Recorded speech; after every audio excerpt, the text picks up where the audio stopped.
The moment Alma Brenner's knees buckled on the steps of the Hadley Creek General Store, and the tall stranger caught her before she hit the dust, was the moment both their lives changed forever, though neither one of them knew it yet. It was the autumn of 1878 in the territory of Wyoming, and the town of Hadley Creek sat between two ridgelines like something the land had coughed up and forgotten about. It was not a pretty town.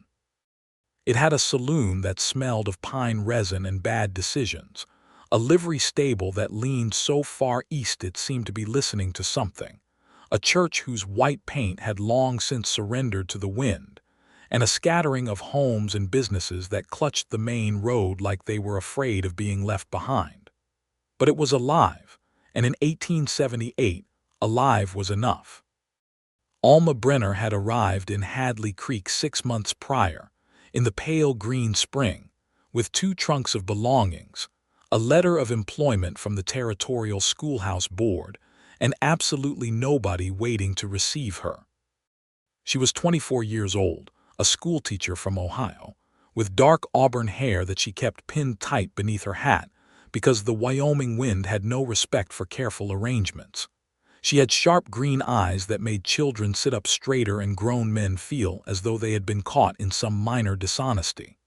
She was not a large woman, but she had a quality about her that took up space, a certain steadiness that people noticed and counted on without quite realizing they were doing it.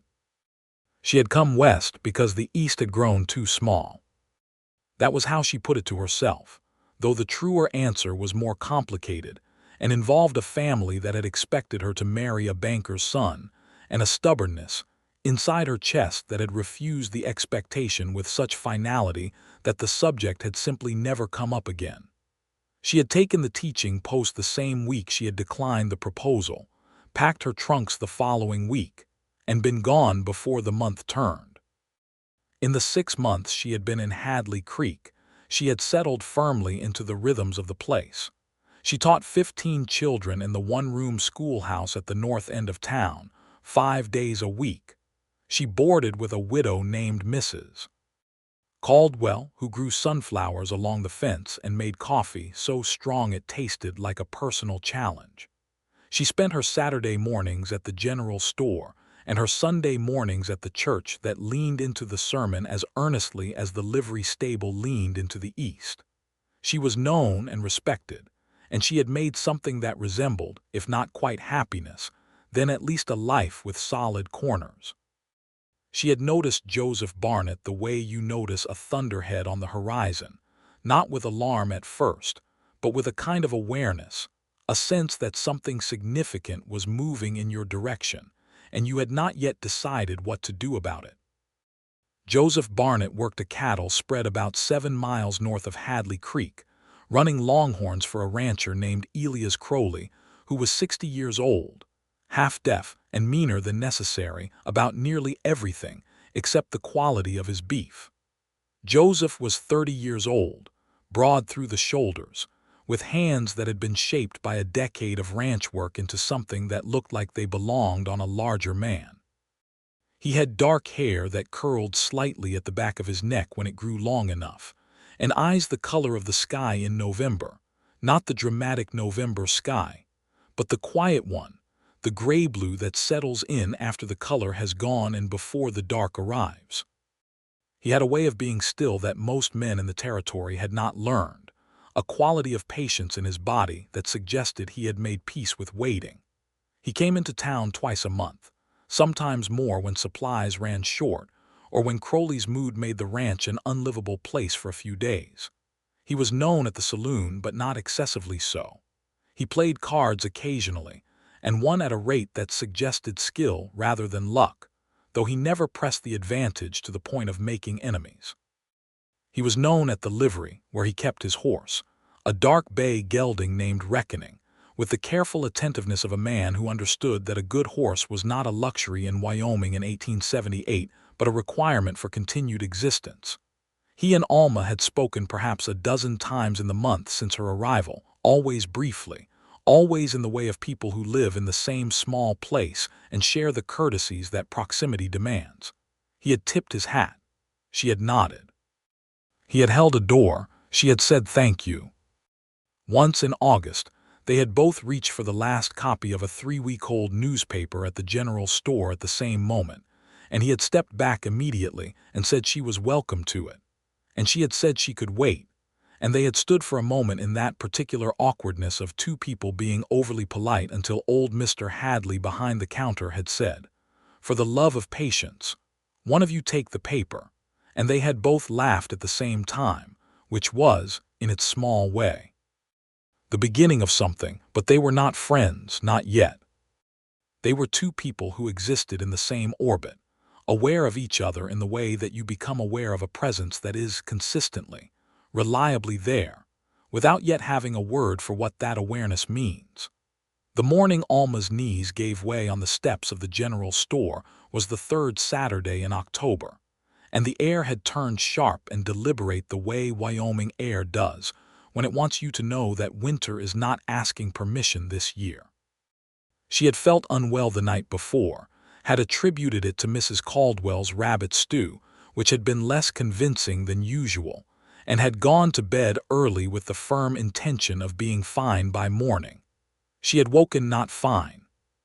She had woken with a head that felt packed with wet wool, and a chill that the extra blanket she'd pulled over herself had done nothing to address, and she had made the decision, not a wise decision in retrospect, that fresh air would set her right.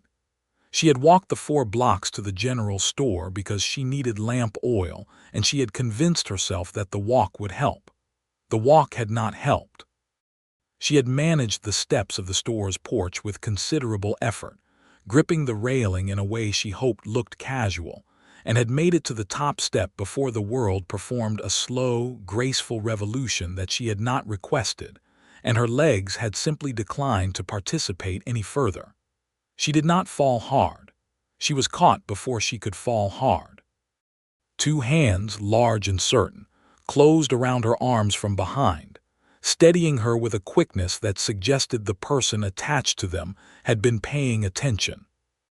"Steady," Joseph Barnett said, and his voice was close to her ear, low and unhurried, the way a man speaks when he does not want to startle an already startled creature. Alma straightened, or tried to, and immediately understood that straightening was optimistic.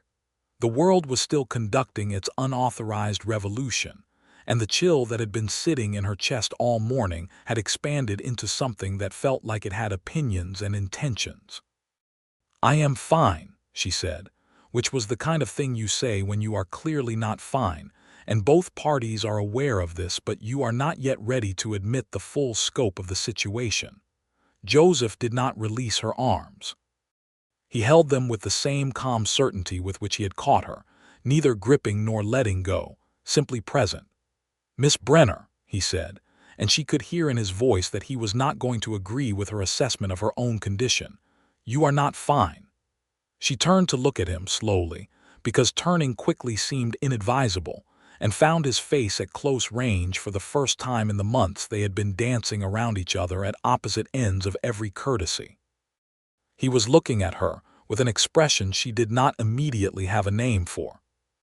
Not pity, not alarm, something quieter than either of those, something that looked very much like genuine concern, the kind that does not perform itself. "I had a bad night," she said. "You're burning up," he said simply.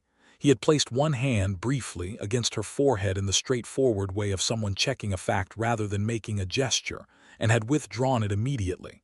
The casualness of it was somehow more disarming than ceremony would have been. "Where are you staying?" "Mrs. Caldwell's on Birch Street." She paused because the world had steadied somewhat but was still not entirely trustworthy. "I can manage." "I'll walk with you," he said, and the way he said it left no room for argument without being unkind about it. It was simply a statement of what was going to happen, delivered without flourish. She could have argued. She chose not to, which surprised her slightly. He walked beside her the 4 blocks to Mrs. Caldwell's house with his hand hovering at her elbow, not touching unless she wobbled, which happened twice. He did not make conversation, for which she was grateful, because her head was increasingly unreliable, and conversation required a steadiness she did not currently have access to. He simply walked with her, matching her pace, which was slower than either of them would have preferred. Mrs. Caldwell opened the door before they reached it, because Mrs. Caldwell missed very little that happened on Birch Street, and the sight of her boarder being escorted home by a tall cowboy at 9 in the morning had apparently warranted immediate investigation. "Lord in heaven," Mrs. Caldwell said, because Alma's color had, by this point, communicated the situation more eloquently than words. "She needs to be in bed," Joseph said, and Mrs. Caldwell, who was a practical woman, stepped back immediately to allow this conclusion to be reached. She looked at Joseph with an evaluating expression that took him in from hat to boot in approximately 1 second and apparently found him acceptable because she nodded and moved toward the stairs. "I'll see to her," Mrs. Caldwell said. Then she looked at Joseph again, a second look, different from the first. "Will you wait?" It was an unusual thing to ask of a man she had met 40 seconds ago. Joseph Barnett looked at her, then looked at the door through which Alma had just disappeared, then looked back at Mrs. Caldwell. "Yes," he said, "I'll wait." He waited on the porch for 40 minutes while Mrs. Caldwell got Alma to bed, took her temperature using the mercury thermometer she kept in the cabinet above the fireplace, and came back downstairs looking considerably less casual than she had gone up. "She has a high fever," Mrs. Caldwell said, standing in the doorway. "I've sent the boy from next door for Doc Paulson." "What can I do?" Joseph asked. Mrs. Caldwell studied him again with that sharp, efficient look. "Do you know anything about nursing sick people?" "I've worked cattle for 10 years, Joseph said. "I've nursed plenty of sick animals and a few sick men." "I suppose that's something," Mrs. Caldwell said, which was, for her, practically a declaration of trust. "She's going to need fresh, cool water for the cloths and someone to keep the fire steady through the night. She can't be left alone." "I'll stay," Joseph said. Mrs. Caldwell looked at him for a long moment. "Mr. Barnett," she said, because she knew who he was. Hadley Creek was a small town. "You understand what you're agreeing to. This could be several days." "I understand," he said. She went back inside. He followed her, leaving his hat on the hook by the door with the ease of someone who understood that the gesture mattered. Doc Paulson arrived within the hour, a thin man in his 50s with the harried look of someone who had been practicing medicine in the territory for long enough to know that the territory had strong opinions about human health, and not all of them were favorable. He examined Alma thoroughly, which involved the kind of quiet efficiency that good doctors develop when they have seen enough illness to stop being theatrical about it. "Typhoid," he said, coming back downstairs, and the word landed in Mrs. Caldwell's kitchen with considerable weight. "Or the beginning of it. Could be something else, could be worse, could be less. Hard to say yet. She needs rest, fluids, cool cloths for the fever, and someone to watch her." "I've already made the arrangements," Mrs. Caldwell said, with a look at Joseph that indicated he was the arrangement. Doc Paulson looked at Joseph with the same evaluating expression every person in this household seemed to favor. "You her family?" "No," Joseph said. "Friend?" Joseph paused, only briefly.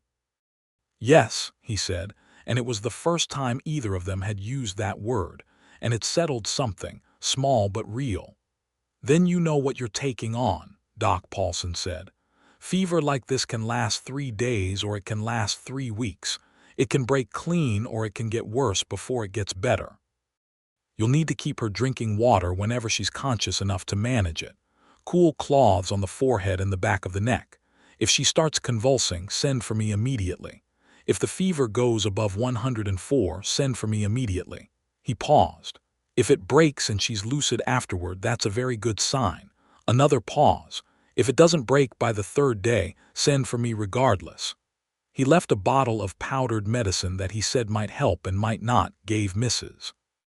Caldwell detailed instructions about administering it, and took his leave with the matter-of-fact air of a man who had delivered this kind of news enough times that he had learned to deliver it without making it larger than it needed to be. Joseph Barnett sent a message to the Crowley Ranch with one of the livery boys, a terse and honest note that said he would be in town for an undetermined number of days due to an emergency, and that Crowley could think of it however he chose. He knew Crowley well enough to know that this would not go over warmly. He also knew, with the same clarity that had made him say yes when Mrs.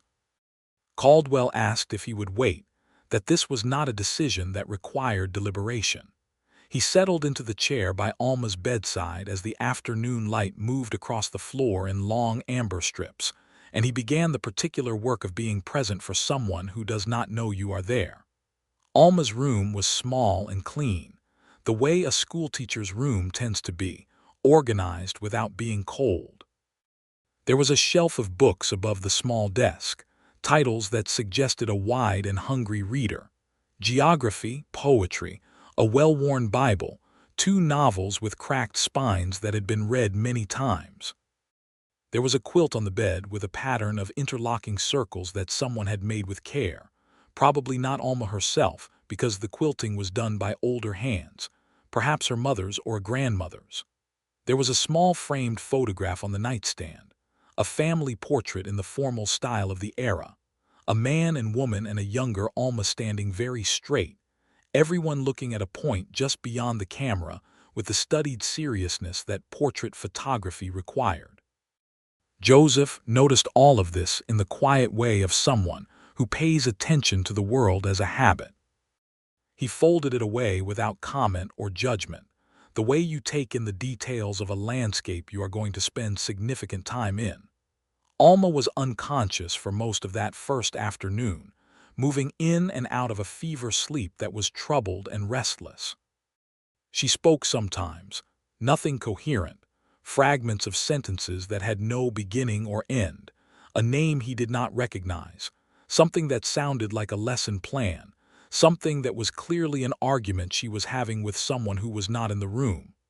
Her color was high and wrong, the flush of fever rather than health, and her hair had come loose from its pins and spread dark and damp across the pillow. Joseph Barnett changed the cool cloths on her forehead every quarter hour with steady patience. He kept the fire at the level Doc Paulson had recommended, not hot enough to worsen the fever, warm enough to prevent a chill. He got water into her in small spoonfuls whenever she surfaced enough to swallow, which was difficult and occasionally involved a great deal of gentle persistence on his part and incoherent resistance on hers. Mrs. Caldwell came up regularly, staying to take over so Joseph could eat or step outside briefly, but she was a woman in her 60s with a bad knee and limited stamina for long night vigils, and by midnight of the first night, it was clear that the primary watch would fall to Joseph. He did not complain about this. He settled into the chair as the house went quiet around him, the clock on the mantel downstairs ticking through the dark, and he watched the rise and fall of Alma Brenner's breathing and kept the cloths cool and the water ready and the fire steady. The first night was the worst of the 3. Alma's fever climbed in the hours before dawn until her skin was so hot beneath the cloth that the cloth seemed to warm almost immediately, and she was deep in a delirium that kept her moving and murmuring and difficult to keep settled. Joseph spoke to her during these stretches quietly, the way you speak to a horse that is frightened and needs to hear a calm voice more than it needs specific words. "You are all right," he said. "The fever is working. You're going to come through this." And then, after a silence, "I'm here, you're not alone."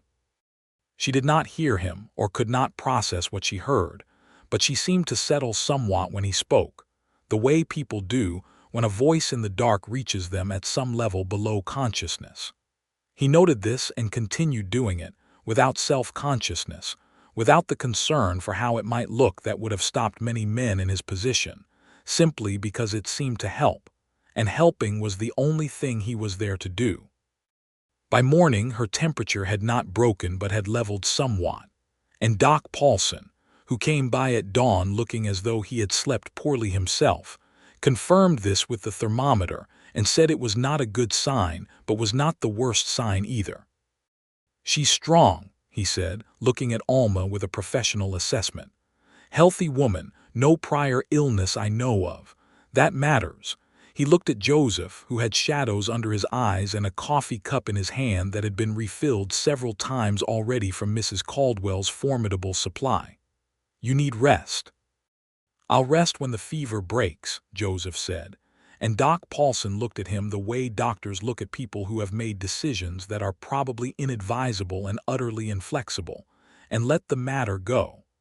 On the second day, a Saturday turned Sunday, Alma surfaced from the delirium occasionally into something closer to consciousness, though not fully.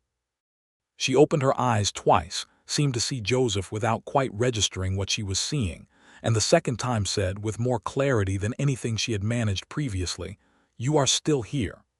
"I'm still here," he said. "Oh," she said, and went back under. He had not left the room except for the brief intervals Mrs. Caldwell had insisted upon, 10 minutes here, 15 there, just long enough to stretch and breathe outside air and return. He had not gone back to the livery. He had not sent any further word to Crowley's ranch. The chair by Alma's bedside had become, in some sense he could not quite articulate, the only place in the territory where he was supposed to be. He did not examine this with too much intensity during those long hours. He was not a man who spent excessive time studying his own feelings under bright light. But in the quiet stretches, when the fire was steady, and Alma's breathing was even, and the only sounds were the nighttime sounds of a small Wyoming town in October, he found himself thinking about her with a clarity and specificity that surprised him. He thought about the way she had laughed in August when Mr. Hadley had told them both to take the newspaper. It had been an unguarded laugh, genuine and quick, the laugh of someone who finds something funny without first checking whether it is appropriate to be amused.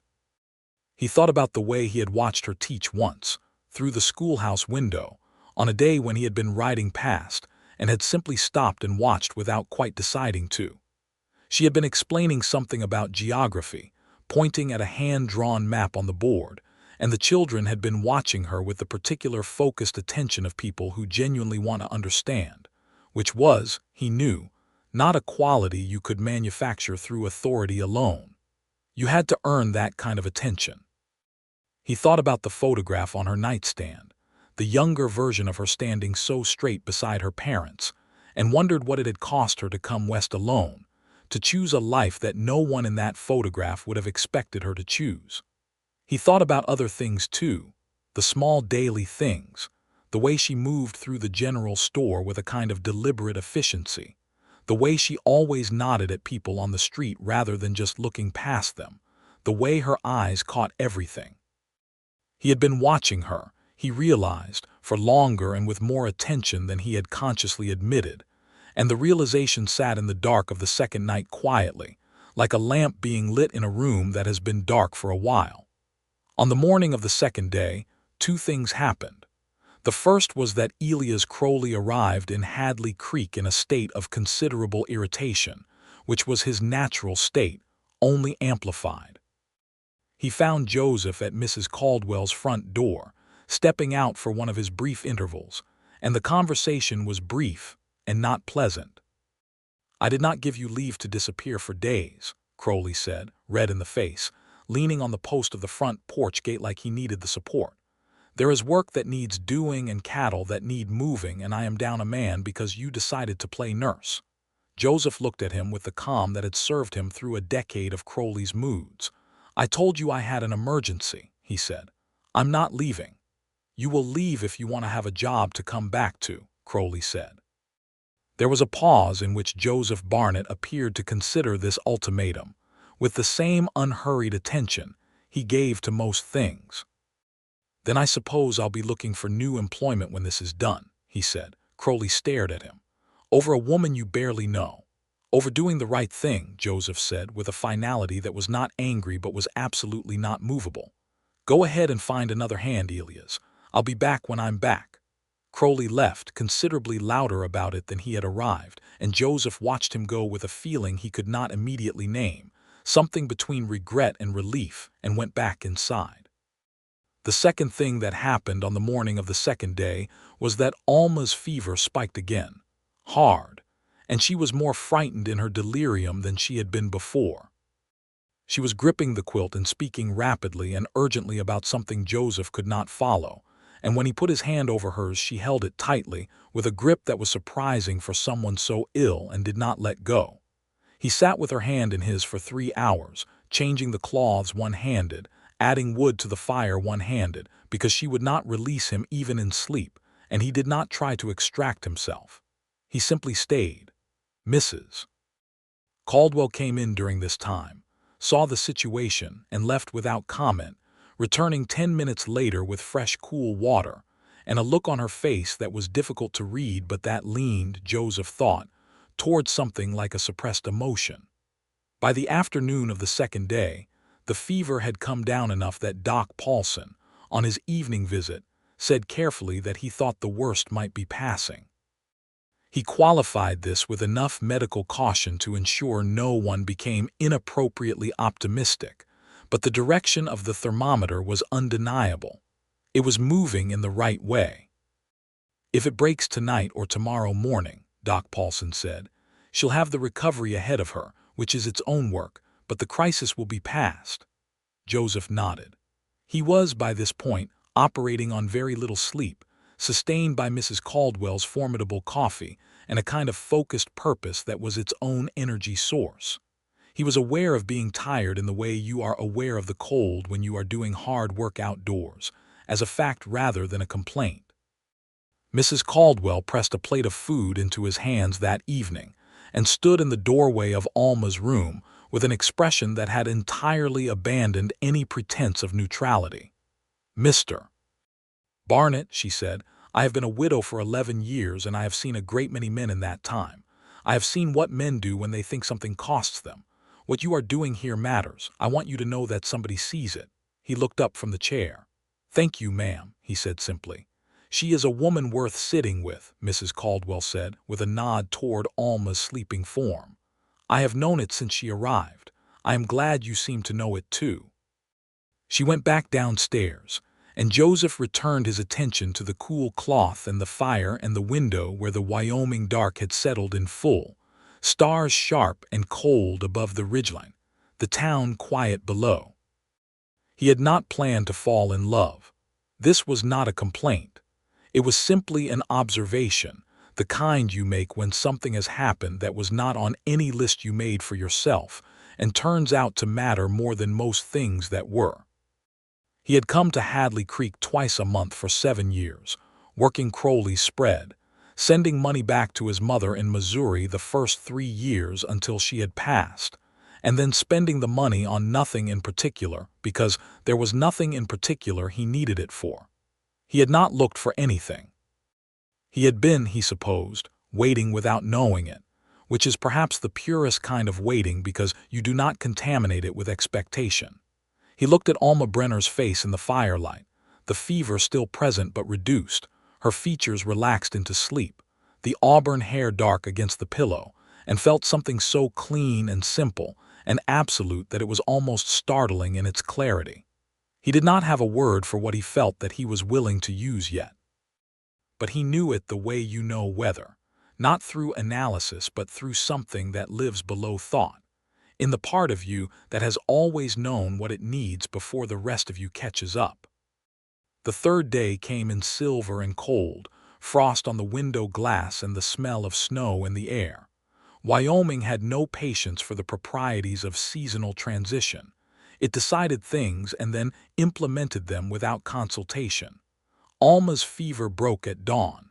Joseph was awake, as he had been for most of the night. He had the cloth ready to change when he noticed that her color had shifted, the unhealthy flush diminishing, and when he checked her forehead the heat that had been there like something burning in a furnace had softened considerably. He sat very still for a moment, his hand on her forehead, and felt the change so clearly it was almost audible. He went to the top of the stairs and called down to Mrs. Caldwell, who was awake, because she had also not slept well in 3 days, and when she came up and checked and confirmed it, she said, "Thank God," in the plain and earnest way of someone for whom the gratitude is genuine and immediate. They sent for Doc Paulson, who arrived with his bag and his thermometer and confirmed the break with professional restraint that could not quite conceal his own relief. She'll need several days of bed rest, he said. She'll be weak, possibly for a week or more. She'll need to eat carefully, build back up slowly. But the crisis is past. He looked at Joseph. Now go sleep. I'll wait until she's awake, Joseph said. Doc Paulson appeared to decide that this was a hill he was not going to win on and took his leave. Alma woke at mid-morning. Not suddenly, not dramatically.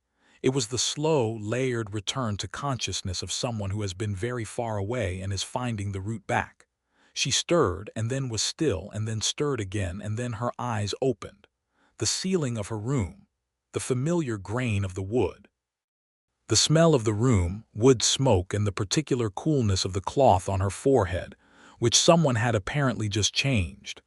The sound of a fire, steady, carefully maintained.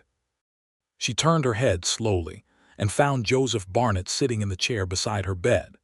He was watching her with the kind of attention that a person only gives when the watching matters, and when her eyes met his he straightened slightly, and something in his expression shifted, something tightly held letting go. She looked at him. The morning light was coming through the frost-edged window in a slant that caught the dust in the air and made the room luminous in that specific winter-coming way of October light in Wyoming. He had not shaved in 3 days, and his hair was less orderly than she had ever seen it, and he had the look of someone who had not slept enough and had done something demanding in the meantime, which was the exact truth. She looked at him, and she knew. It was not a thought exactly. It was more like recognition, the kind that happens before thought, below thought. The way you walk into a room you have not been in before and know somehow that you have been there. She looked at Joseph Barnett in the morning light and understood, without needing to work through the logic of it, that this man had been here for 3 days, that he had not left, that the water she had been conscious enough to drink in small spoonfuls, the cool cloths that had been there every time she surfaced from the fever dark, the steady voice she had heard at some depth below waking that had said you are all right, you are not alone, had all been him. She knew it and she felt it, and both things were true at the same time. You are still here, she said. It was what she had said the one time she had surfaced on the second day, though she did not remember saying it then. I am still here, he said, and his voice was rough with tiredness and something else, something careful. How long? She asked. 3 days, he said. She was quiet for a moment. She could feel the weakness of her body, the particular aftermath of high fever, the way everything felt both lighter and less reliable, as though her bones had temporarily misremembered their purpose. But her mind was clear, clearer than it had been in 3 days, and what it saw was very clear indeed. You did not leave once, she asked, though she already knew the answer. No, he said, another quiet. Outside, the wind moved along the eaves of the house in the way it does in October in Wyoming when it is practicing for what is coming. Why? She asked. He looked at her steadily. Because you needed someone to stay, he said, and paused, and then, with the honesty of a man who has spent 3 sleepless days arriving at a truth, he is no longer willing to manage around. And because I did not want to leave. Alma Brenner looked at Joseph Barnett in the October morning light, with her fever broken and her hair loose on the pillow, and 3 days of his watching over her between them like a fact that could not be taken back, and felt something open in her chest that she had not known was closed. She had come west to be free. She had not known, until this moment, that freedom and being known were not opposites. I think, she said carefully, because she was still weak and the words were not coming with their usual precision, that when I am well enough you should come for supper. Something moved across his face, quiet and certain, like light moving across a field. I think, he said, that I would like that very much. Mrs. Caldwell, who had been standing in the hallway and who would later deny entirely that she had been listening, made a sound that might have been a suppressed exclamation of satisfaction, and then went downstairs to make coffee. The recovery took 10 days. Doc Paulson had been right that it would be gradual, and it was. Alma went from being confined entirely to her bed to being permitted to sit by the window, to being allowed downstairs for short intervals, to being well enough on the 9th day to walk the length of the porch and back, slow and careful, with the October wind coming down off the ridgeline. Joseph came every day. He did not stay as he had during the fever. There was propriety to be observed, and Mrs. Caldwell was a woman who observed it without making it feel like a punishment.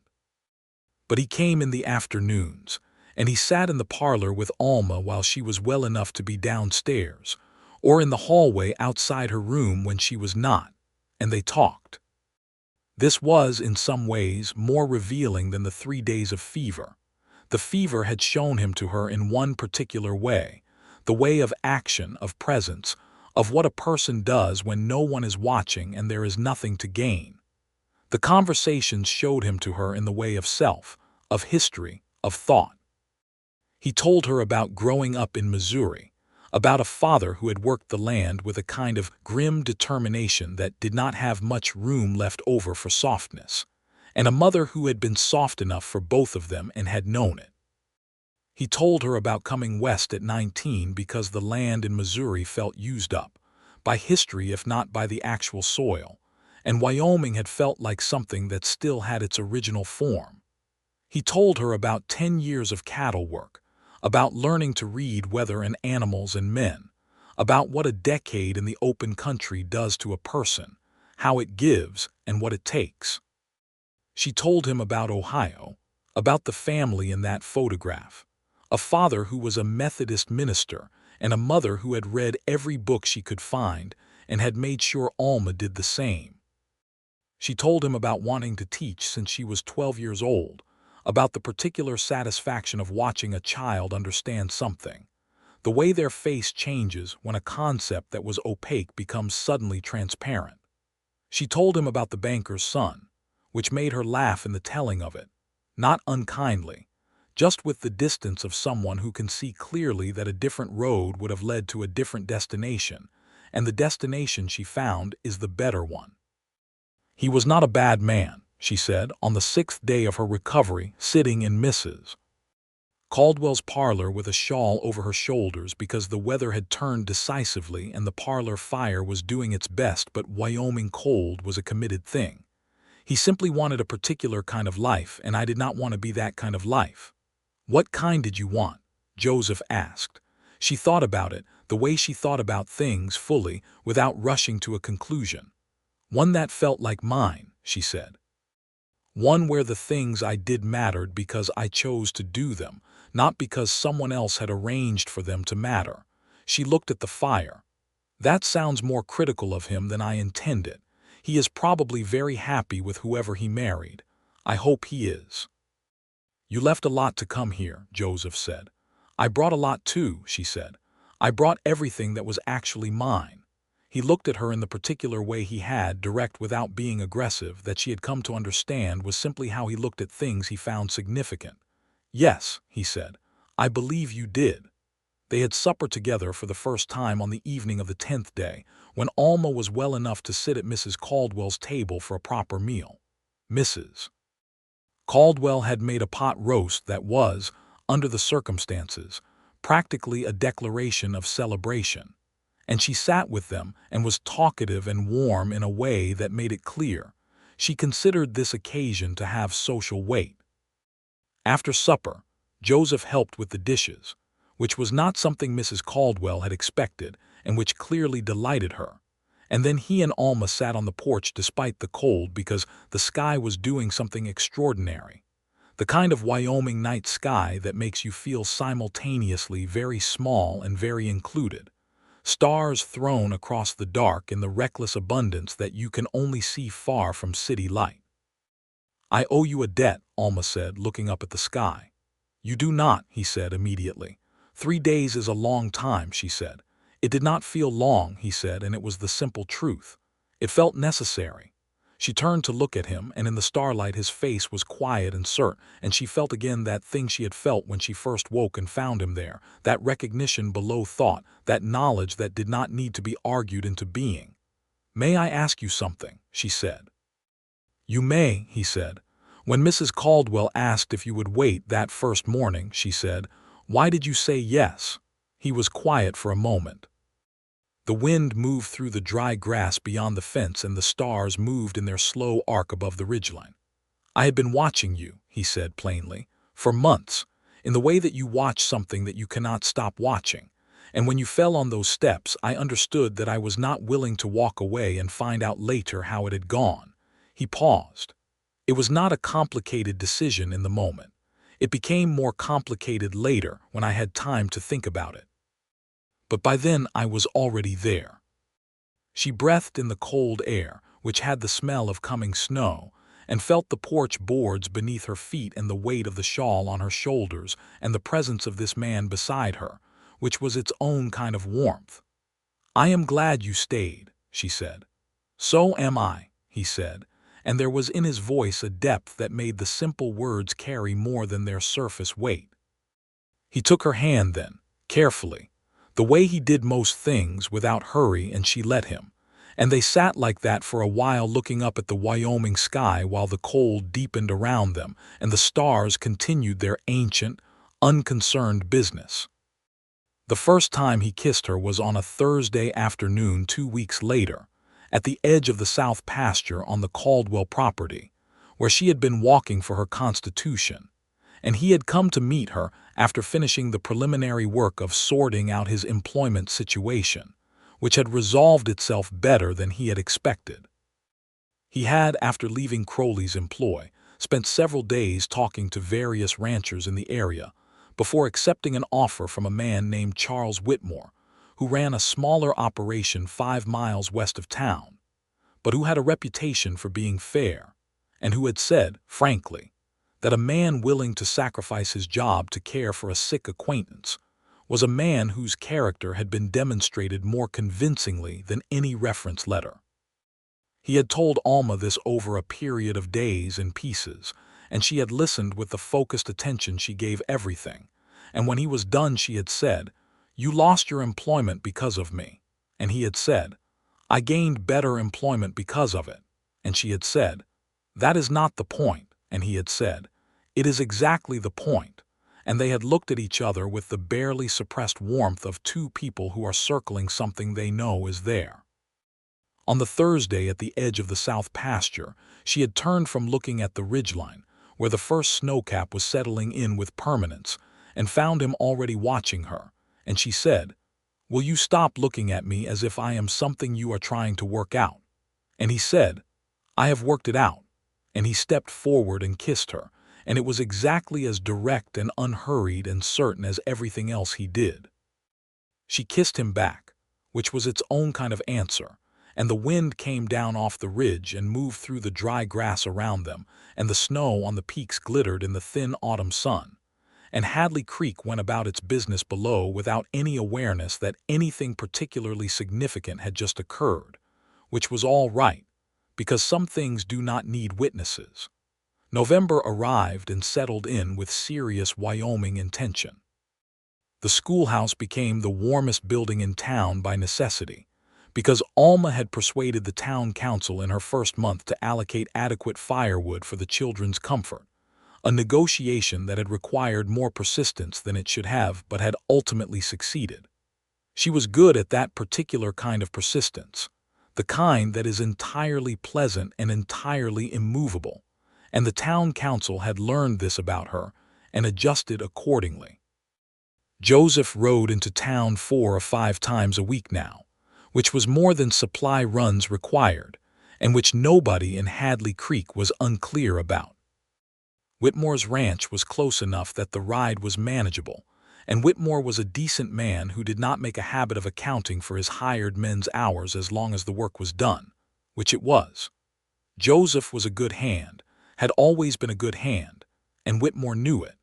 He and Alma walked together on Saturday mornings when the weather permitted, which in Wyoming November meant they walked quickly and with purpose and returned with red cheeks and cold hands.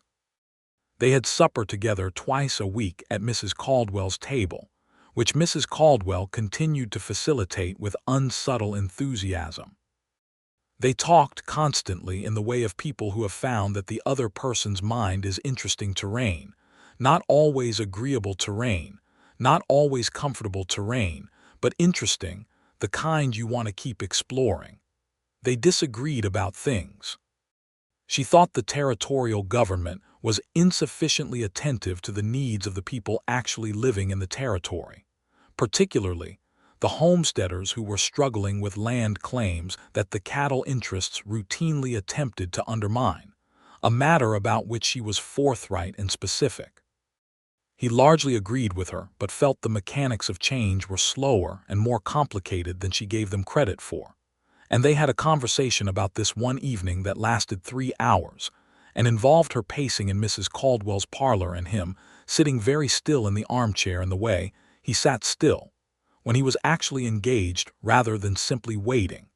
And they did not fully resolve the disagreement, but they understood each other's positions very precisely by the end, which was its own form of satisfaction. They talked about the injustices that were plainly visible in the territory, things Alma felt could not be left unremarked. The native peoples whose land this had been, displaced and confined to reservations through a process that was dressed in the language of policy, but was in practice the systematic destruction of a way of life. She said this plainly, because she was a schoolteacher and had access to maps and history books, and she could see the shape of what had been done. Joseph had grown up in the West long enough to have seen aspects of it directly, and he did not minimize what she was saying. He said that what had been done was wrong, that the men in the territory who treated it as simple and inevitable were choosing not to see what was directly in front of them, and that he thought the way you lived with knowing a wrong had been done was to refuse to add to it, which was not sufficient, but was what a man who was not in government could actually control. She looked at him when he said this with an expression that she probably was not entirely aware of, one that contained a warmth she had not entirely authorized, and he noticed it and did not comment on it, but something in him was lit by it the way a lamp is lit when someone touches a flame to the wick. December came, and with it the particular magic and severity of a Wyoming winter. The schoolhouse was closed for 2 weeks over Christmas, which gave Alma, for the first time in months, stretches of unscheduled time that felt both unfamiliar and wonderful. She read. She wrote long letters to her family in Ohio, letters that had begun to include a name, mentioned first in passing, then with more regularity, then with a specificity that her mother, reading between the lines with maternal precision, would not have had to work very hard to interpret. Joseph came every day during those 2 weeks, and they went on sleigh rides when the snow was right, using the old sleigh that had belonged to Mrs. Caldwell's late husband, and that Mrs. Caldwell pressed on them with theatrical casualness whenever the opportunity arose. They went to the Christmas Eve service at the church that leaned into the wind, the whole congregation packed into the small space with their good clothes and their candles and their collective willingness to believe, for that hour at least, that the world was the way it ought to be. Coming out of the church into the frozen Christmas Eve air, Alma took his arm without thinking about it, in the easy way of people who have passed the stage where gesture requires deliberation, and he covered her hand with his without thinking about it either, and Mrs. Caldwell, coming out behind them, made a sound that she would later claim was about the cold. On Christmas Day, Joseph gave her a book. It was a volume of Emily Dickinson's poems, newly published, which he had ordered from a bookshop in Denver through the general store 3 weeks prior, and which had arrived 2 days before Christmas, with exactly the timing that made Joseph Barnett feel that the universe had occasionally been paying attention. He had written nothing in it, which was correct, because Alma was a person for whom an inscription in a book was a serious thing, and he did not want to write something inadequate in something she would keep. She gave him a pair of gloves she had made herself, brown leather with a careful stitching at the cuffs, and when he put them on he held them up and looked at the stitching, which was precise and deliberate, and said, "You made these," and it was not a question. "I did," she said. He looked at the gloves and then at her, and he did not say anything further, but she saw something in his face that was worth more than whatever he might have said. They spent Christmas afternoon at Mrs.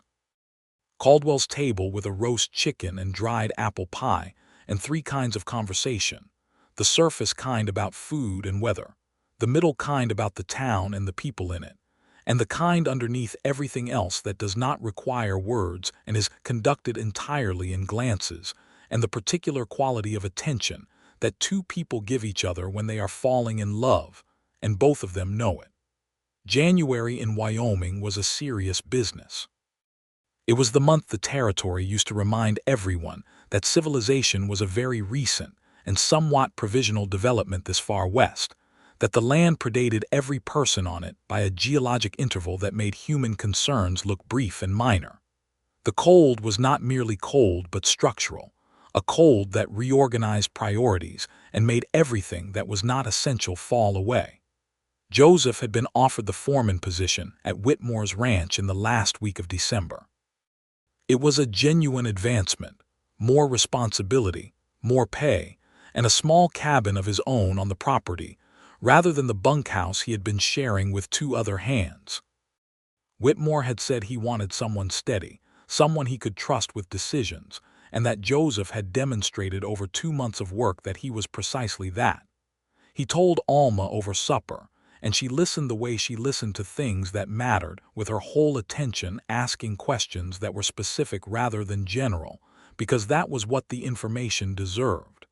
When he had finished, she said, "That is excellent. You deserve it." And then, after a small pause that contained something she was deciding, "A cabin of your own is more than you had before." "It is," he agreed, looking at her with the careful steadiness that she had come to understand meant he was saying something he wanted her to hear correctly. She looked back at him equally carefully.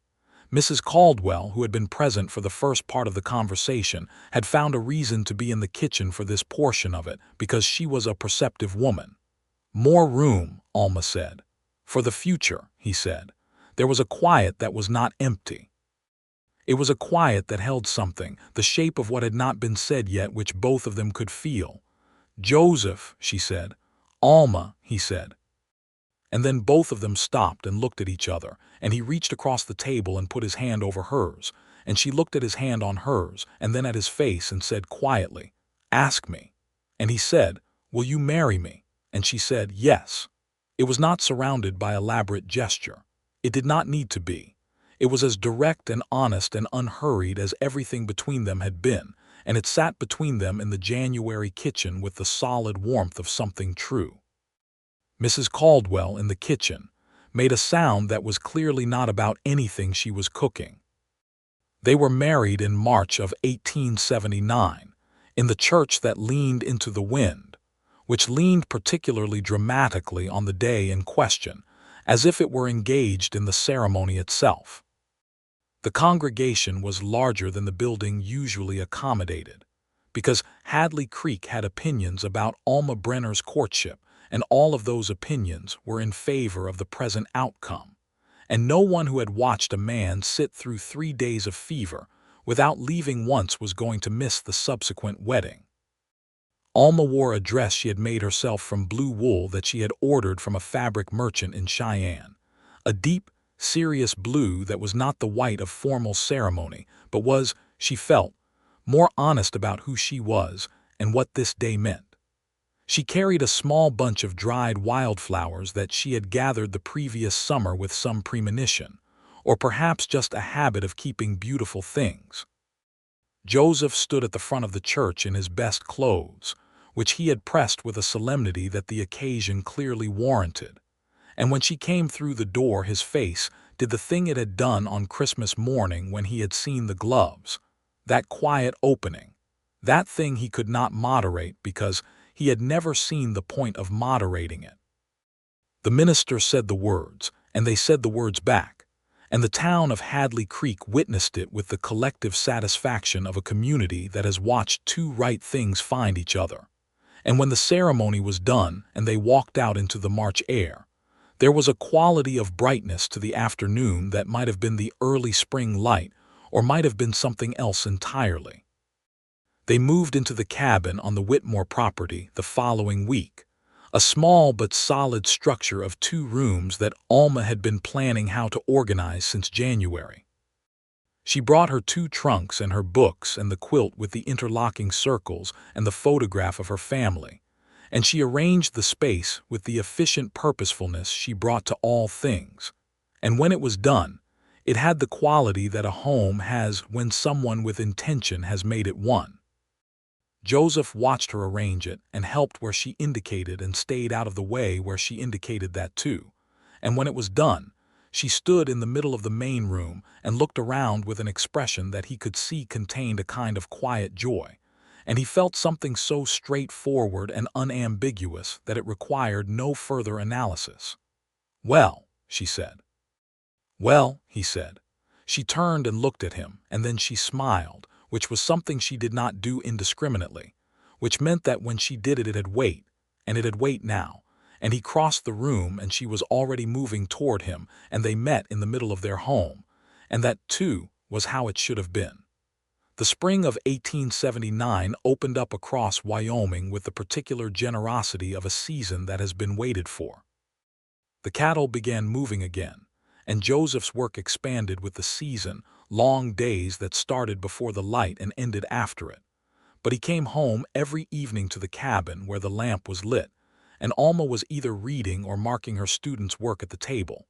And the domesticity of it, which he had thought in his years of ranch bunkhouses would feel constraining, felt like nothing so much as arriving somewhere he had not known he was headed toward. She taught through the spring and into the summer. She was good at it in a way that was increasingly recognized, not just in Hadley Creek but in the broader territory. And in April she received a letter from the territorial school superintendent complimenting the test results of her students and asking whether she had any interest in a supervisory role that would involve visiting and assisting other rural schools in the region. She showed the letter to Joseph, who read it carefully and then said, "Do you want it?" "I don't know," she said honestly. "It would mean travel, sometimes several days at a time." "That's your decision," he said. She looked at him. "I am asking what you think." He considered it with the fullness she was accustomed to from him. "I think you are very good at what you do," he said, "and that more children would benefit from that if you were reaching more of them. I think the travel is something we can manage. I think," he paused, "I think you should do it if it's what you want." She wrote back to the superintendent and said she was interested. In June, she discovered she was expecting their first child. She told Joseph on a Sunday evening in late June, sitting on the small porch of the cabin, where they had gotten into the habit of sitting in the evenings when the weather allowed, and the way she told him was typically direct. She said, "I believe we are going to have a child sometime in the winter, I think around January or February." He went very still, not in the way of bad news but in the way of news so significant that the body needs a moment to absorb it before the face and voice can be trusted to respond correctly. "You are certain?" he asked. "Reasonably," she said. He was quiet for another moment, and then something in him that he had been carrying without knowing it released, and he took her hand and held it with both of his, the way he had held her hand through the fever winter, with that same certain and present quality, and said, "I am very glad." "So am I," she said, and her voice had in it the warmth that she saved for things that genuinely moved her. She wrote to her mother in Ohio, a letter that was the longest she had sent, and her mother's reply arrived 6 weeks later and was, in its own way, everything a letter from a mother to a daughter who has made her own way in the world and has been found rather than found lacking could be. The summer moved through its full heat, and the autumn settled in cool, and the first anniversary of Alma's fever found them in the cabin on the Whitmore property on a Saturday morning, Alma very much with child and very much at home, which was a kind of symmetry that both of them found quietly remarkable when they thought about it. "A year ago today," she said at breakfast, looking at him over her coffee cup. "A year ago today," he agreed. "You were on that porch for 40 minutes before Mrs. Caldwell let you in," she said. She had gotten the full account from Mrs. Caldwell over the preceding months, in installments, because Mrs. Caldwell was a woman who appreciated a good story and understood its value. "It would have been longer if necessary," he said. She looked at him. "You lost your job. I told you I got a better one. That is still not the point. It is still exactly the point." She shook her head with the smile that had weight.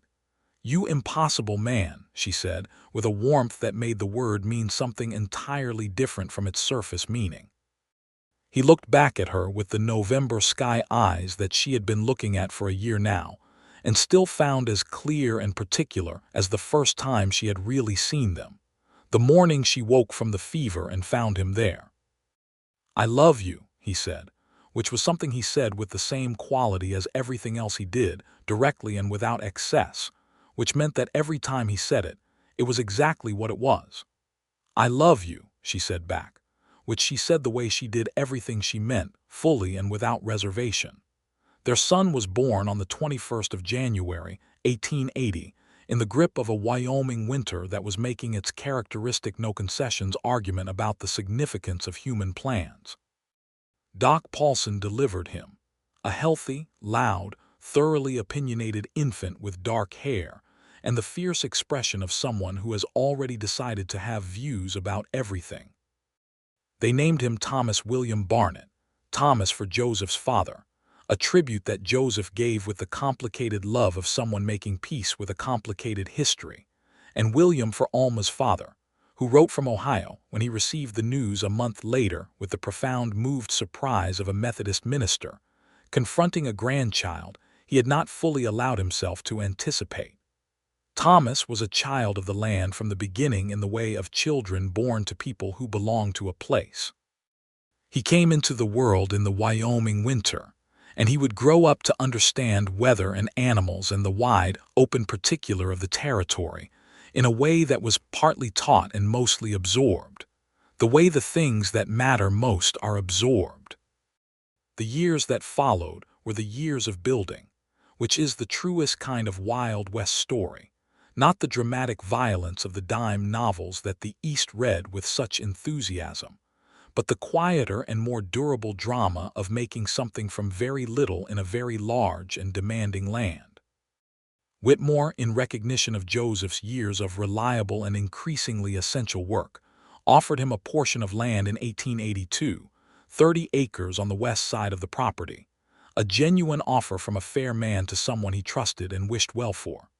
They talked about it, Joseph and Alma, the way they talked about everything significant, thoroughly and with full attention, and then they accepted it and began the process, gradual and serious, of building something that was their own.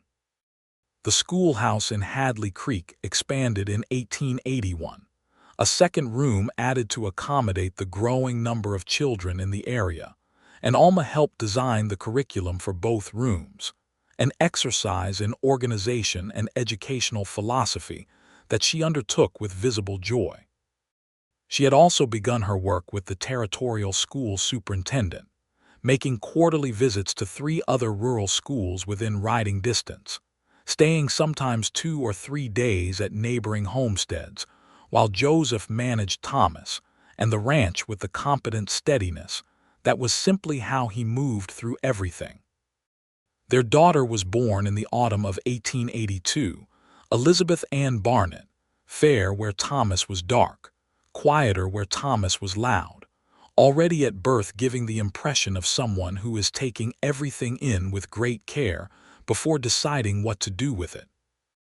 Alma looked at her daughter's face in the first hours and felt a recognition that was different from the recognition she had felt for Thomas, but no less total, no less certain, the pure and specific love for a specific person who has only just arrived. Thomas, who was 2, was brought in to meet his sister by Joseph, who carried him with one arm and managed the introduction with the kind of careful gravity that made Thomas understand this was significant without making it frightening. Thomas looked at Elizabeth with enormous seriousness and then put one finger, very gently, against her hand, and Elizabeth's hand closed around it with the reflexive certainty of the newborn, and Thomas looked up at his father with an expression of complete astonishment. "She is holding me," Thomas said, in the way of a 2-year-old reporting a marvel. "She is," Joseph said, and his voice was the voice of a man who is watching something precious with full awareness that it is precious. By 1883, they had begun construction of a proper house on their 30 acres. It was a practical structure, wood-framed with a stone fireplace and 2 bedrooms, and a kitchen that Alma had specific ideas about, based on years of observation of what a kitchen that is worked in by someone who takes cooking seriously actually needs. There was a porch along the front, which was non-negotiable, and a small barn, and a corral. And in the spring, Alma planted a kitchen garden with an ambition that the Wyoming soil required her to moderate somewhat but rewarded in its own terms. Joseph was building a ranch of modest but genuine dimension, taking on a small herd of his own, alongside his work for Whitmore, who was now 60 and increasingly glad to have a capable partner. The work was hard and long, and the territory made no guarantees, but it was a life that had been chosen with full awareness, and that fullness of choice made a difference in how it was lived. Thomas started school in the autumn of 1885, walking the 1.5 miles to the Hadley Creek schoolhouse with the confidence of a child who has grown up knowing that learning is a valued thing, because both of his parents have demonstrated this with their whole lives. His mother was his teacher that first year, which created certain domestic complications that were largely managed through a household rule that the schoolroom was the schoolroom and home was home, a rule that Thomas tested with some regularity, and that Alma enforced with both fairness and the particular precision of someone who has been a schoolteacher long enough to recognize every variety of evasion. The year 1885 also brought a drought that was serious enough to challenge the entire region, a dry spring followed by a dry summer that turned the pastures to a dull yellow and reduced the creek that gave the town its name to something considerably more modest than a creek. Many homesteaders struggled. Some did not recover. The cattle lost weight, and the gardens required hauling water, and the whole community developed the particular drawn and watchful look of people managing circumstances that exceed the comfortable range. Joseph and Alma managed because they had been careful, because Joseph had seen drought before and had kept more winter feed than the previous year's conditions had strictly required, and because Alma had planted the kitchen garden with variety enough that, when some things failed, others persisted. They were not untouched. They lost some cattle, and the year's income was less than they had planned on. But they came through it together with the same quality with which they moved through everything, fully present to the difficulty, and not in the business of pretending it was something other than what it was. They helped their neighbors where they could. Alma organized a kind of informal distribution of surplus among the homestead families in the area, a system of accounting for who needed what and who had something to spare, conducted through her visits to the various schools, and her thorough knowledge of the community that 12 years in Hadley Creek had given her. Joseph contributed beef from the animals he'd had to slaughter early to a shared effort among the local ranchers to make sure the families who were most stretched had meat through the winter. When 1886 came in wet and generous, the relief was palpable and community-wide, the kind of gratitude that a season of difficulty makes possible, specific, and genuine. Alma received word in the spring of 1886 that her father had died, peacefully, in the January of that year. The letter took nearly 3 months to reach her, the way of distance in those years, and she read it sitting at the kitchen table on a morning in April while Joseph was out at the corral. And by the time he came in, she had read it twice and was sitting with it in her hands with a particular stillness. He came in and saw her and was at the table in 3 steps, sitting across from her, not speaking, simply present, which was what she needed before anything else. She told him and he listened, and then he came around the table and held her, and she let him, which was its own statement from a woman who managed most things with self-sufficient composure.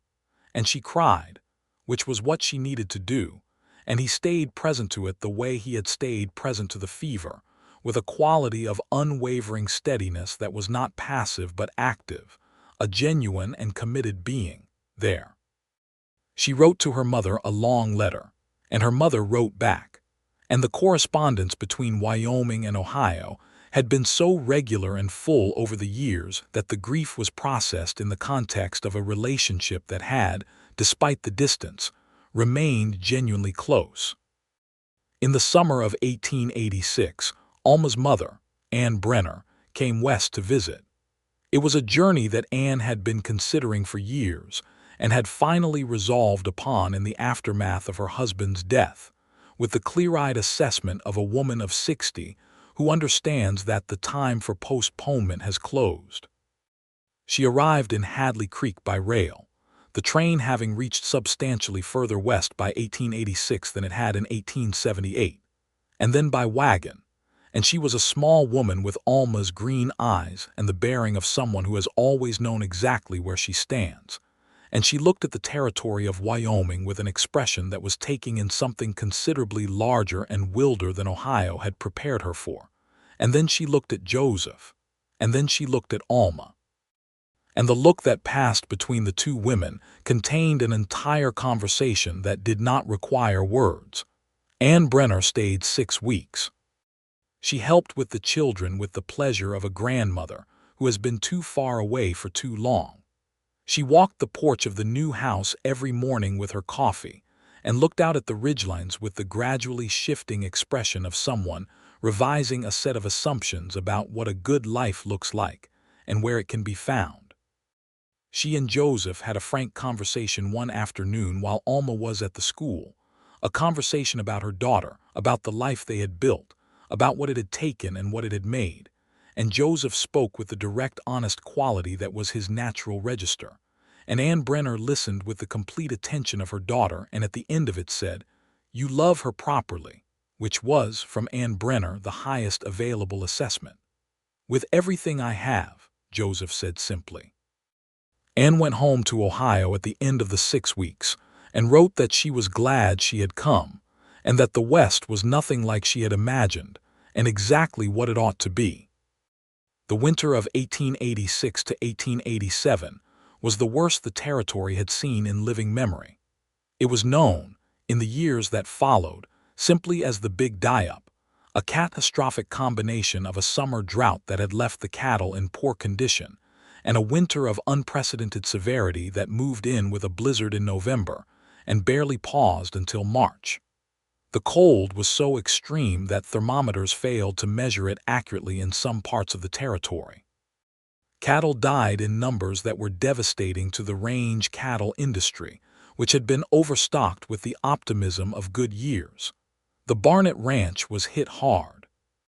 They lost a significant portion of their herd, animals that had been the primary material investment of 7 years of work. Joseph was out in conditions that should not have permitted it, doing what he could do, which was not enough to stop what was happening, but was enough to save some portion of what they had. When he came in from those days, Alma had hot food and the fire strong and dry clothes ready, and he ate without talking much because there was not much to say about what was happening that needed saying, and she sat with him in the evenings, and they were present to the situation together with the combination of grief and steadiness that people develop when they have practiced being present to things that cannot be fixed.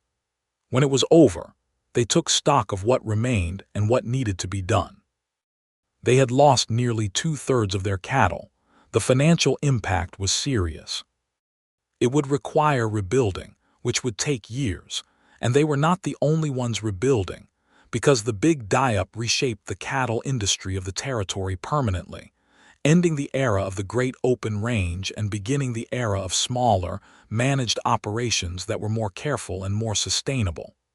"We start again," Joseph said, on a March evening when the worst of the winter had broken and the damage could be seen clearly.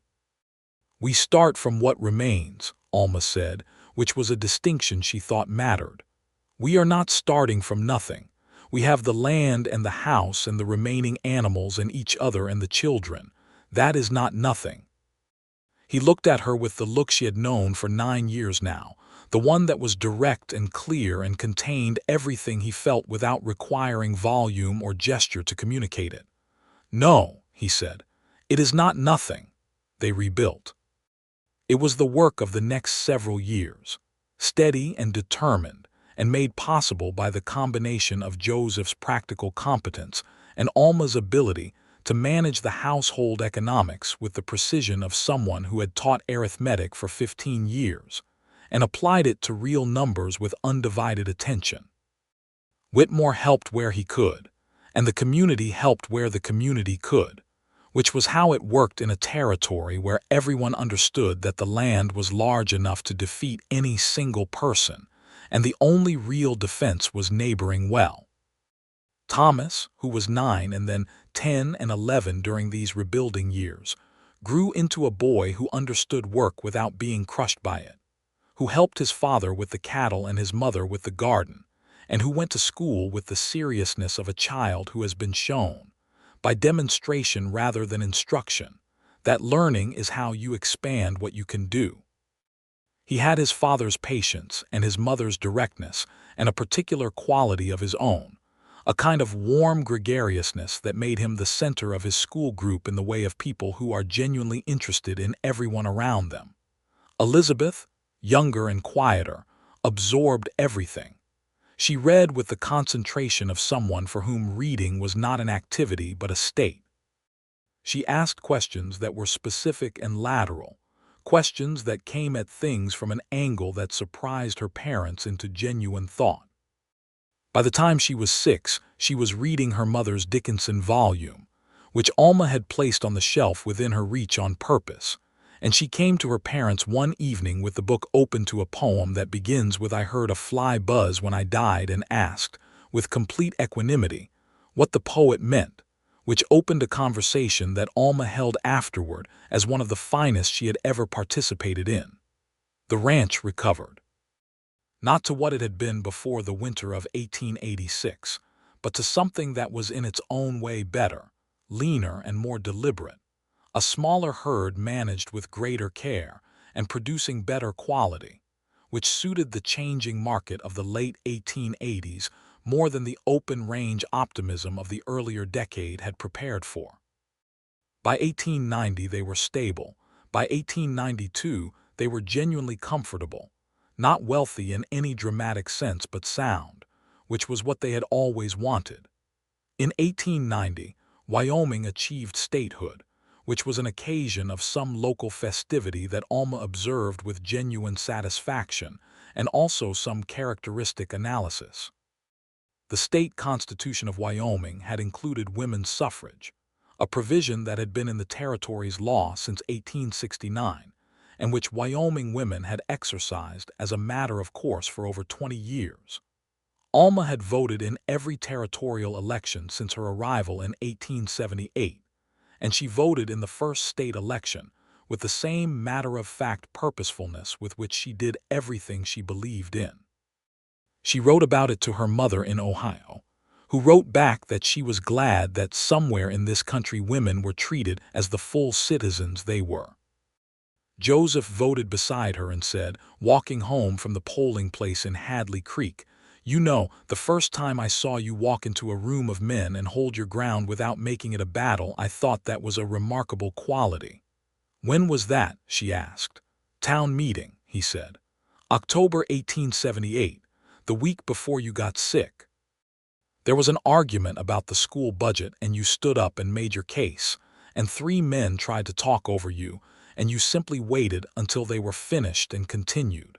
And by the end, everyone in the room had agreed with you, including the men who had tried to talk over you, though they were not entirely clear how that had happened." She looked at him. "You were at that meeting." "I was at that meeting," he confirmed. "You were watching me then," she said. "I told you," he said. "I had been watching you for months." She shook her head with the smile that still had weight 12 years on, the smile she had never learned to make lighter because she had never wanted to. "You never said anything." "I am saying it now," he said.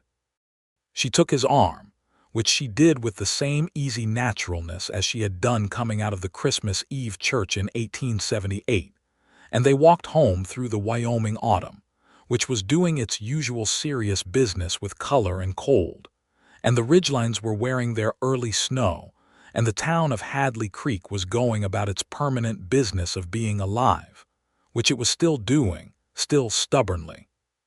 Still with the quality of something that has decided to exist and is not particularly interested in arguments to the contrary. Their home on the 30 acres was full in a way that neither of them had been able to fully imagine when they had first stood in the middle of the two-room cabin in the spring of 1879, and she had said well, and he had said well back. Thomas was 12 and growing fast, already nearly as tall as his father, with the serious eyes of someone cataloging the world for future reference. Elizabeth was 10 and had the look of someone who is going to be something specific and formidable, though what specifically had not yet declared itself. Alma was teaching still. She would teach for another decade until she was in her 50s, and she would look back on it, in the quiet evenings of her later life, as the thing she had done with the most continuous intention, the most consistent love. She had shaped 2 generations of children in Hadley Creek by the time she retired, and some of them had gone on to do things that she could trace in some direct way to an afternoon in the one-room schoolhouse on the north end of town when something had clicked into place. And that was, she felt, about as satisfying as anything she could imagine. Joseph would work the land until his body told him it was time to let others do the harder work, and he would sit on the porch in his later years with the patience he had always had and watch the ridgelines and be content in the way that is only available to people who have lived a life that was genuinely their own. But that was later. In 1890, in the autumn, coming home from voting in the first Wyoming state election, they were both still in the full of their life and their work and their love, which had not diminished with familiarity but had deepened in the way that things deepen when they are genuine, when the structure below the surface is real and not performance. They came through the gate of their property, and Thomas came running from the barn where he had been mucking out stalls with the unhappy expression of a boy who has been doing this job and now sees an opportunity for better conversation. And Elizabeth was visible through the kitchen window, with a book open on the table and her absolute absorption in it. And the house was lit from within with the lamplight that Alma had complained about for years was insufficient, and that Joseph had 2 springs ago finally addressed with 2 additional lanterns, and the whole of it, the gate and the barn and the house and the children and the lamp light coming through the kitchen window, was what it was.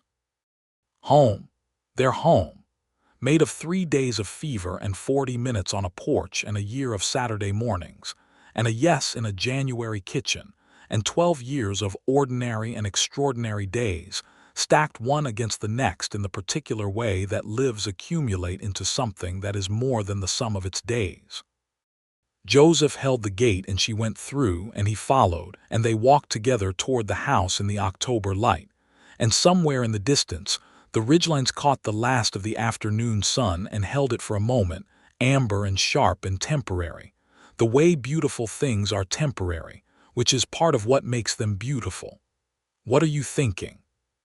she asked, because she knew when he was thinking something particular. He looked at the house and then at her, and the November sky eyes were exactly what they had always been, the same eyes that had watched her from a chair for 3 days without leaving once. "I am thinking," he said, "that it was the right decision, every single one of them, from the first one to the last one I have made with you." She walked beside him in the autumn air, and the cold was beginning its familiar Wyoming certainty, and the stars would be extraordinary again tonight.